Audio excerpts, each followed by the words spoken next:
Сегодня мы будем очень вкусную пиццу готовить. Для теста нам понадобится мука, вода, дрожжи, сахар и соль и масло.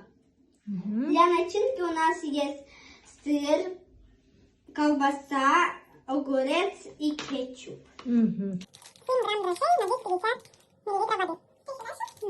Потом сахар, столовая ложка. И соль, щепотка соли. Все соединяем.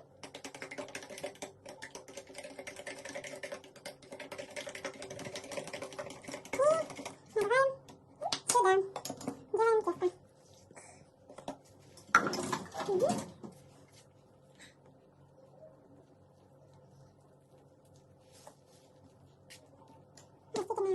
Растительное масло.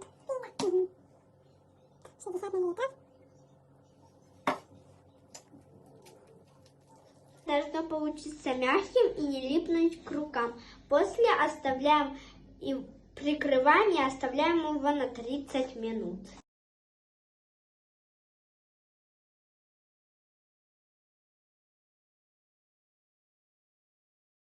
30 минут прошло, тесто готово.